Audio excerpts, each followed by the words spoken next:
Okay, next కాలర్తో మాట్లాడదామండి. Hello hello hello నమస్తే అండి, మీ పేరు ఎక్కడి నుంచి మాట్లాడుతున్నారు? నా పేరు నారాయణ అండి, సూర్యాపేట జిల్లా నుంచి మాట్లాడుతాను. ఓకే నారాయణ గారు, ఏం తెలుసుకోవాలనుకుంటున్నారు? దినచర్య అనేది ఎలా ఉంచుకోవాలనే దాని గురించి తెలుసుకుంటున్నామండి. ఓకే, దినచర్య ప్రతి నెలలో మనం తీసుకోవాల్సిన జాగ్రత్తలు. ఓకే, ఏం చేస్తూ ఉంటారు మీరు? చదువుకుంటున్నానండి, 29 ఏజ్.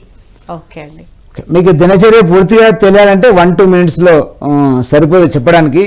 ఈ మనం ఈ ఎపిసోడ్స్ ఏదైతే స్టార్ట్ చేశామో ఇది మొత్తం వినండి, మీకు పూర్తిగా తెలిసిపోతుంది. వాత పిత్త కఫ దోషాల గురించి క్లియర్ గా తెలుసుకుంటే అదే దినచర్య ఎలా ఉంటుందో మనకే ఐడియా వచ్చేస్తుంది అంటారు. మీకు ప్రెసెంట్ ఏదైనా బర్నింగ్ ప్రాబ్లం ఉంటే చెప్పండి.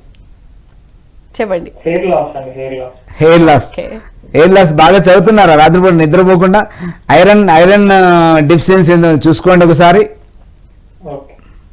అయితే చక్కగా రాత్రిపూట మంచిగా నిద్రపోండి. ఒక హోమ్ రెమెడీ చెప్పండి, ఒక టిప్ చెప్పండి హెయిర్ లాస్ కి.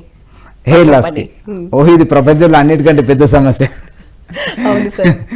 హెయిర్ లాస్ కి వచ్చేసి మనం తీసుకుంటున్నటువంటి ఫుడ్ అంతా కూడా న్యాచురల్ ఫుడ్ తీసుకోవాలి. ఓకే, కషాయాలు కానీ జ్యూస్ లాంటివి కానీ ఏమన్నా అది ఏవి పంచే మెడిసిన్ ఏది లేదు. హెయిర్ లాస్ అవ్వడానికి ఏ మెడిసిన్ లేదు.